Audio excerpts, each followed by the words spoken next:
भाग्यवंत झाल्या प्रभुरायाच्या करकमलाने कृमी उद्धरल्या दयाळा कृमी उद्धरल्या।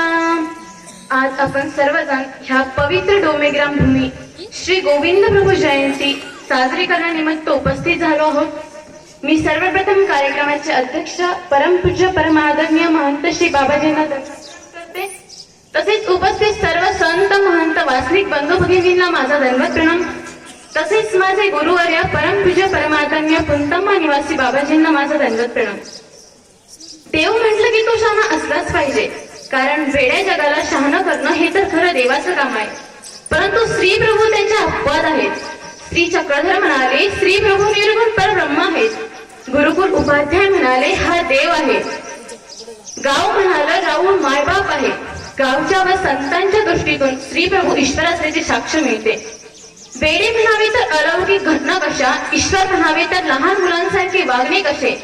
भलाभल्यांना नाण्याच्या या दोन गोष्टींचं कोण कळत नव्हतं, तरीही श्री प्रभू लोकांची अपार निष्ठ, अभंग प्रेम, दृढ विश्वास होता।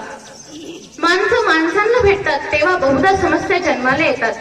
संतांच्या भेटीत त्यांचा शोध घेतला जातो, परंतु जेव्हा देव देवाला भेटतात तेव्हा समस्यांची उत्तरे जन्माला येतात। अशीच दोन देवांची भेट लिद्धपूरला झाली। श्री प्रभू रांधावन हातात खाऊची दुकाने होते। ते खेळ क्रीडा करीत असताना त्यांच्या समोर अत्यंत सुंदर युवक येऊन उभा राहिला। लंबक कर्ण, विशाल नेत्र, अजान बाहू, कमळासारखी डोळे, पिवळी धमक सोनेरी काया असा हा देखना राजपुत्र श्रीप्रभूंसमोर येऊन उभा राहिला। राजपुत्राने श्रीप्रभूंना वाकून नमस्कार केला। श्रीप्रभू अत्यंत आनंदित झाले। श्रीप्रभूंच्या हातात शेंगूळ बुडरे नावाचा पदार्थ होता, तो त्यांनी त्याच्याकडे फेकला। म्हणाले घे घे चक्रिया होय एवढंच म्हणाले। राजपुत्राने तो प्रसाद आदरपूर्वक घेतला आणि प्रसाद म्हणून श्री चक्रधर हे नाव धारण केलं। मानवतेला कायम भासणारी वर्ण व्यवस्था धर्मपंडितांनी निर्माण केली होती।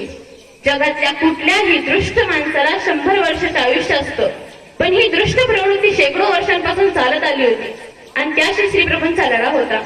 त्यासाठी श्रीप्रभूंनी मातंगाचं घर निवडलं। एके दिवशी श्रीप्रभू मातंगाच्या घरी गेले आणि त्याच्या उतरांड्या उतरू लागले। मातंगाचा सर्व परिवार हा खेळ पाहत होता। प्रत्येक उतरंडी खाली उतरून घेणाऱ्या श्रीप्रभूंना कुठला तरी गाडगात पदार्थ सापडला, तो त्यांनी खाल्ला। म्हणाले घे अवमिनी जाय गोड आहे। श्रीकृष्ण भगवंताला द्रौपदीच्या सूर्य थाळीत जसं भाजीचं पान सापडावं तसं त्यांना तो पदार्थ सापडला होता। तो त्यांनी तोंडात टाकला, गोड म्हणाले। महार व मातंगाच्या वाऱ्यांना कुणी स्पर्श करू नये असं विष मानवी मनात कालवलेलं होतं आणि त्यांच्या घरी श्रीप्रभूंनी अन्न ग्रहण केलं। हा केवढा मोठा चमत्कार। भांडण हे मुळातच वाईट असतं। हे जिथे असतं तिथे प्रेम, सौजन्य, जिव्हाळा राहत नाही। ग्रहकल्लातूनच रामायण घडलं आणि ग्रहकल्लातूनच महाभारत घडलं। असंच एक रिद्धपुरात घर होतं एल्लाईसाचं। तिला 2 सोना होत्या, पण सासू सुनाचं बनत नव्हतं। कसं जमेल, सासूचं मन कोतं होतं। मुली माहेरी आले की त्यांना भरपूर दूध, तूप, लोणी खायला द्यायची, मुलांनाही खायला द्यायची। परंतु दिवसभर कबाड कष्ट करणाऱ्या सुना, गाया म्हशींचं गवत आणणाऱ्या सुनांनी मात्र ताक खायचं आणि घरी बसून राहणाऱ्या सासूनी मात्र दूध खायचं। ह्याला काय प्रेम म्हणतात का हो? फक्त संसार संसार संसार, संसारात कधी सुख मिळतं का हो? या घरातल्या विषम वातावरणाची कल्पना श्रीप्रभूंना येतात श्रीप्रभू त्या घरी पोहोचले। एका बाजूला सासू दूध खात होत्या व दुसऱ्या बाजूला सुना ताकासोबत भाकरी खात होत्या।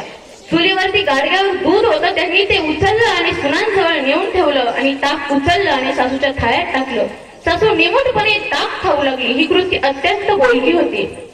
ज्या घरात भांडण होतं ते घर कधी भक्ती करू शकत नाही, म्हणून विश्वशांतीचा आगळा वेगळा उपक्रम श्रीप्रभूंनी चालू केला। महापुरुष तथा अवतारी पुरुषांचं जीवन वेगळं असतं। कोणत्या वेळी कोणत्या गोष्टीला नावारूपाला अंतिम सांगता येत नाही। श्रीकृष्ण भगवंताने बांबूचा तुकडा उचलून फुंकून बासरीला जग प्रसिद्ध केलं। मधुर ध्वनी काढून त्या मोहनाने जगाला मोहित घातली। संत गाडगेबासांच्या सहवासाने फुटकं गाडगंही महाराज झालं।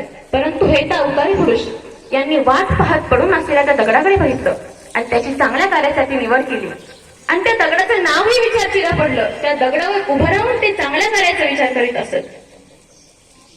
एकदा नवरा फारच चिडला, म्हणाला दुर्दैवी आहेस, चालती होत, अभद्र आहेस.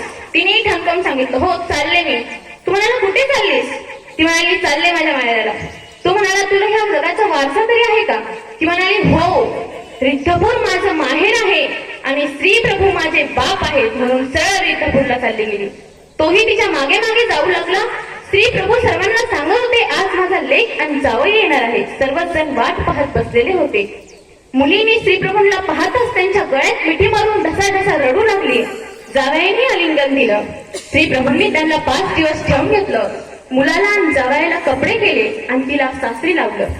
श्रीप्रभू वृद्धत्वाकडे झुकले होते. म्हातारपणाचा खुणा देहावर दिसून येत होता.